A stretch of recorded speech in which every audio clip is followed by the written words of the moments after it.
Hey, what's going on, guys? Evan here with Team X3 Drop. We've got Luis. What's up? What deck do you have for us? So I decided to play Marincess Frog Paleo. Cool, awesome. So before we get into it, we just both of us, and along with Matt and Sam, we wanted to give a big thank you to everybody who subscribed to us so far. We really appreciate all the support. All the comments, likes, everything. We're sorry that this is the first video we've had in about a week or so. Yeah. Life happens. Work happens. It just we've gotten caught up with stuff, but along with getting ready for YCS Portland, which is next weekend. Next weekend, yep. Yep. But we're going to be giving you guys some more videos, leading up to that. And then, of course, when, we get there, we're going to get you some deck profiles from there as well. So again, we really appreciate the support. Please, as always, just keep the subs coming. Anybody that you know that likes deck profiles, anything like that, just please have them subscribe to the channel. Once we hit another milestone, we're going to do another solid giveaway. Congrats to the winners from the first one. So we've got the Marincess Paleo, you said? Yep. All right, you wanna hop into it? Yep. All right. So this is, in my opinion, this is a really good locals deck. It can top a regional, in my opinion, too. It's a really fun deck to play. Like, honestly, that's the reason why I'm playing it. It's a really fun deck to play. It has really cool interactions, and the Marincess stuff just gave the water frogs paleo thing like a little bit of help. So the deck is definitely it got a lot better in my opinion. Okay. So well, I'll show you guys the version of the deck that I'm playing. So of course, we're playing frogs. So the best one, Swap Frog. I don't need to explain that card.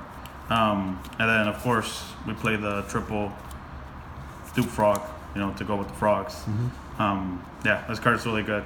Sucks that it misses timing, so don't let people cheat you guys. If this card is sent to the graveyard as a link summon or tribute summon, it will miss timing. So okay, remember that, guys. Yep. And then of course the best, the coolest one in my opinion, Ronin Totem. It's a samurai. It's pretty cool. Reminds me of Naruto. So that's the whole frog engine. Like, you don't play the other ones. The other ones suck. And then so we're playing Marincess. This is the only good one that we have currently. When the new set comes, of course, we get those two other ones. It gets a lot better, but for now, we have to do with what we have. This is the best one. The other one is not that good. It's you discard it to like give your Marincess like 800 attack boost or something. Okay. So it's like it's not a starter or anything. It's not a good card. This one's really good. Yeah. Okay. Yeah, this is the one you want to play. So that's it for all the monsters. I don't play actual hand traps, because I wanted to maximize on the deck's consistency and seeing the traps, because it is a trap deck and the traps trigger with activating traps. So I didn't play hand traps. I just didn't want to brick, and not have cards that start the engine, because if you don't see your water stuff or your traps, like, you're gonna struggle a lot. Okay. So to go with the Marincess, I only played 2 Signet Mining. I didn't like the third. I thought I was seeing it too much, and it just sucks when you see like multiples, because they're then like this deck at the very beginning doesn't really plus very much. So like not really having a lot of cards to play with kind of does suck. So okay. I just want to see one seahorse, and 3 + 2 is 5. So you have really good odds of seeing at least one seahorse. Yeah, that makes sense. And then I only played 2 desires. Like I said before, the rule of desires for me is every time I play 1, I draw 2 off of 1 desire. So this way I'm only gonna draw 1, and I'm gonna draw something else with it. That's why I only play 2. I don't play 3 of this card ever. This card hates me. Then we play the Paleos, 3.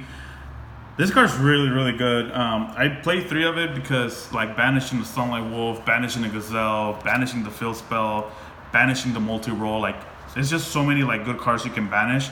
It's just it's crazy not to play more than 2.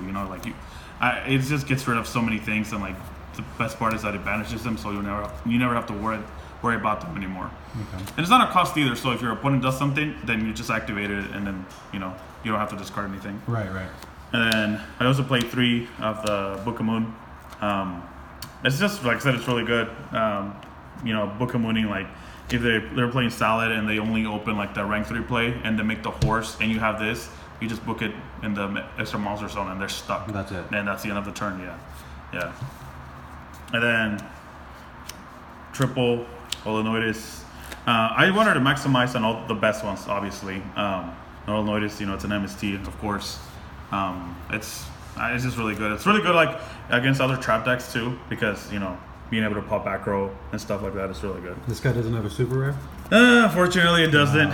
Sorry, Mitch. So, one day. Maybe one day. And then, for the last of the Paleos, Morella, it's a Foolish Burial for traps. And there's a couple traps in the deck that you want a Foolish Burial, other than just, more Paleos. So, it's really good in the deck. Okay. I only play 2 of these in the main deck. And what does this do? So this is like an infinite impermanence if you control a Marincess Link. You can activate it from your hand, and it negates a monster on the field. But it also makes all your monsters unaffected by card effects. Okay. So it's it's really good.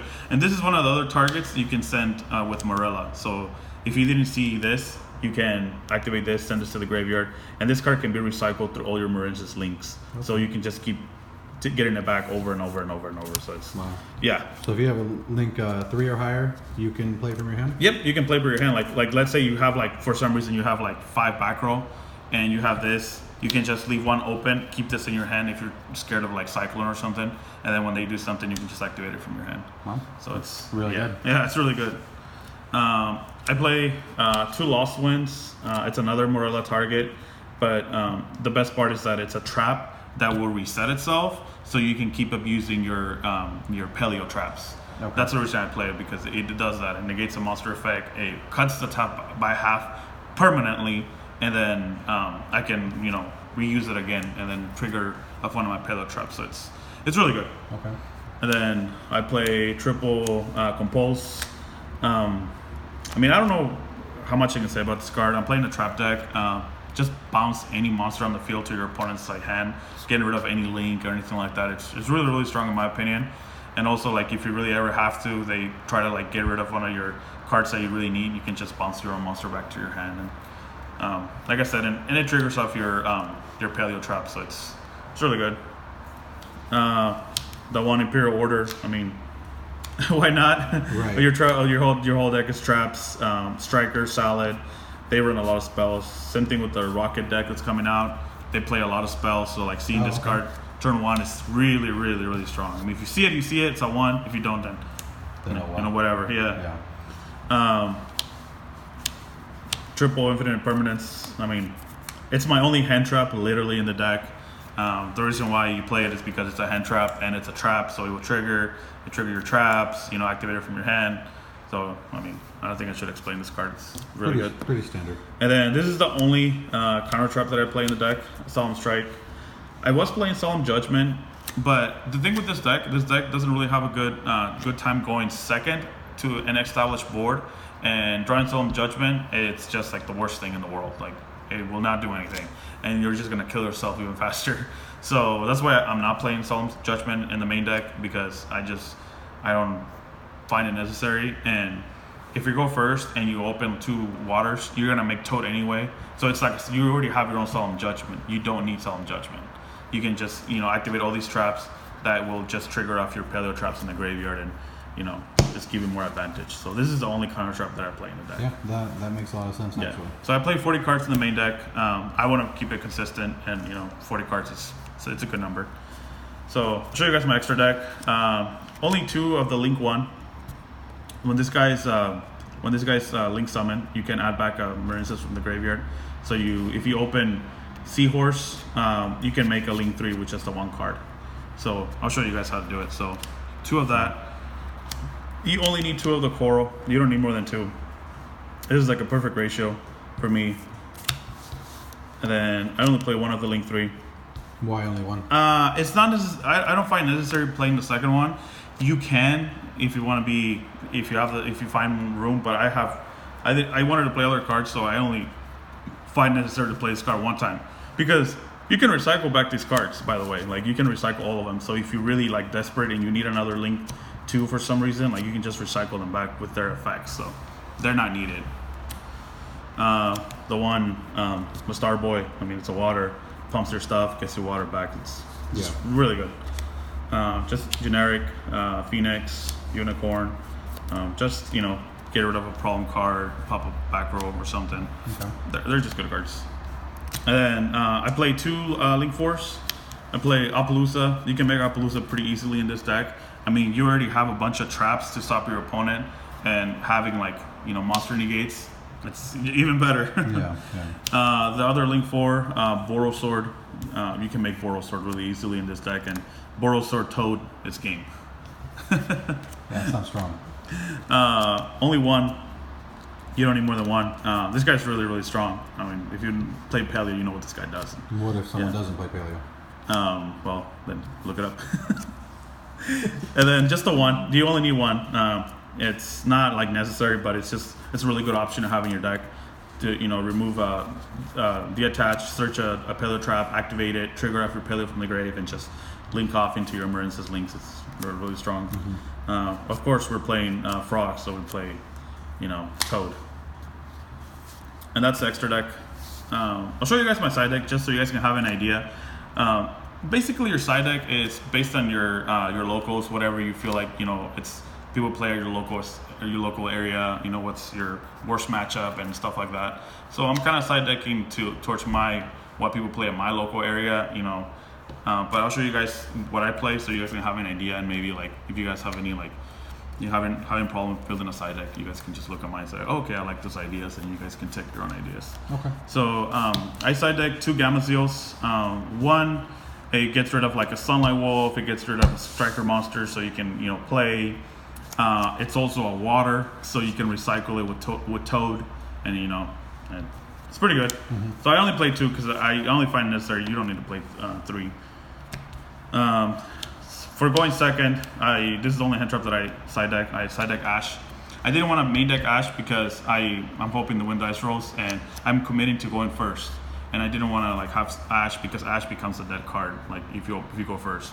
But if you go second, at least you have a way to kind of stop your opponent. So that's why I side deck Ash when I go second. I play the Artifact Engine. I mean, there's not much I can say about this engine. Like you're going first. You're playing against a deck that heavily like link summons, rockets, Salomon Grade. Any deck just goes into the extra deck for everything. Like you side deck this, and then that's game over for them pretty much. Because once you've already established like a frog, like if you open Swap Frog in the water and this, you're gonna win that game. Like you're gonna stop it from going into the extra deck, and you build so much advantage from Swap Frog and Toad that you'll win that match easily. And then for going second, evenly match. I mean, pretty good card. Yeah, I want to break a board. I want to be able to ash you. Hopefully, not stop you from making a huge board. And then if you do somehow like ash, you know, evenly match, so I can have, you know, a chance to play the game. And then the reason why I play this deck, or why I'm tempted to play this deck, is because of this card. I feel like this card just made the deck like White Howling. Pretty good. So yeah. I've heard a lot of people asking me about this card. What does it do for anyone that doesn't know? Because it's pretty new, right? Yeah. So this is a card from a new set. So this card is really, really crazy. So you activate it if you control a water monster. Okay. And then you banish a spell in your opponent's graveyard, and then for the rest of the turn, all your opponent's spell cards are negated. Wow. So everything. So yeah, if your opponent's playing Sky Striker, yeah, you're gonna. You kind of win at that point. Yeah, and like most likely you'll have a Toad. So combine this with a Toad. Yeah, you're in a good, really, really good spot. You know, activate it. You know, when they activate a spell, and so you can negate the spell, and then just, you know, stun it for the turn. It's like Dimensional Barrier for spells. Yeah. I mean, I don't know if you guys remember Dimensional Barrier, but it was pretty good. So this is pretty much the same thing. It's a really good card. Yeah, it's a really good card. It's one of the reasons why I decided to play the deck, because yeah, the card is really, really strong. So I'll show you guys real quick, like the Seahorse by itself. Like if you open Seahorse, so Seahorse, you normal summon, you link away into your. Sure, I'll do it this way. Summon it, link away into your Link 1. Put it over here, and then your Link 1 effect. You add this back to your hand. And this card's effect is if you control a Marincess monster, you can special summon this to its link marker. So you special summon it, and then you link 2.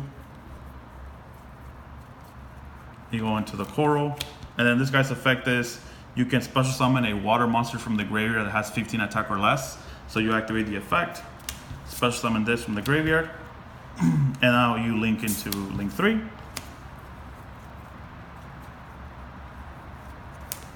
There you go. Make this guy, and then this guy's effect in the when it's sent to the graveyard, you can add back a Marincess from the graveyard. So you can just recycle this guy back to your extra deck. And then this guy's effect, once per turn, you can grab a Marincess card from the graveyard, so you can add back your Seahorse. So one Seahorse will end you with a link 3 and a Seahorse back in your hand. And this guy's effect is you can end the battle by discarding a Marincess card, pretty much. So you'll be safe to go into, your opponent's not going to be pretty much doing battle the next turn. It gets better when we get the other links, the other Marincess links and the other monsters, because you'll have more like 1-card combos. But this is pretty much it for now. That's still really good though. 1 card gets you a link 3 and that original card back in hand. Yeah. It's a link 3, and then like if you open like your traps, if you open like the wave, like the trap card, it's even better, because now you get to recycle that wave over and over and over, and you always have this guy in your hand, and for the next turn you have like follow up. You can make link 2. If you open this and you open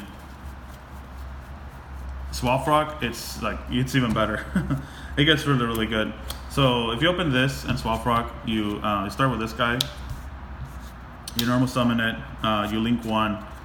You make this guy right here. These guys in the graveyard. This is in your hand, and then you activate the effect. You add this back to your hand, and then you activate your Swap Rock.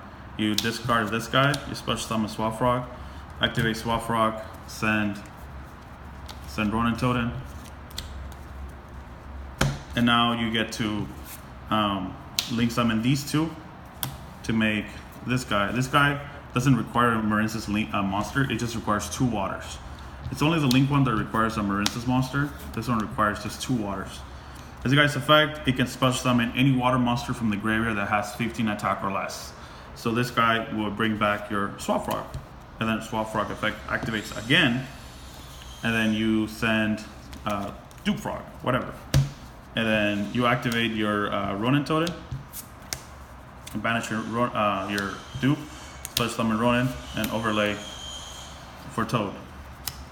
So this is your if you open the Marincess and then you open a Swap Rock, this is your 2-card combo, which is, you might think it's not a big deal, but it really is, because if this now somehow like gets sent away, you're gonna add back your Seahorse, and then Toad will put a Dupe Frog on the next turn, and then it has to negate. So, you have these cards will just keep adding you advantage. Yeah, and then plus you have your traps to just protect your stuff. So it's a really strong board, turn 1 board, and then after that it's just the advantage that it gives you. It's really strong, and you can easily kill your opponent from there. Like I said, it gets a lot better with the new set, with the new stuff that's coming out, but for now this is what we have, and it's pretty good still in my opinion. Awesome. Well, you said you think this is good for locals and could potentially, top of regionals? Oh yeah, I can definitely top of regionals in hands of a good player, that can play a deck like this. It's definitely a locals deck. Yeah, definitely. It can definitely do really well at locals. So, you guys try it out and let us know what you guys think. You heard it, guys. Luis endorses this for locals and regionals. So if you're contemplating, if you're on the fence about it, give it a shot. Hopefully this profile will help you out with any sort of ideas. If you were stuck with building it, hopefully this helped you out. And like we said at the beginning of the video, again, thank you for all the support, all the subscribes, likes, all that stuff. We're gonna keep the videos coming. Yep, we're gonna work really hard this weekend to give you guys at least like 2 or 3 videos for next week, so you guys have an idea, what to play for the YCS, or whatever events are coming up for you guys. Yeah, sounds good. All right, guys, until next time, Luis and Evan, talk to you later. All right, see ya.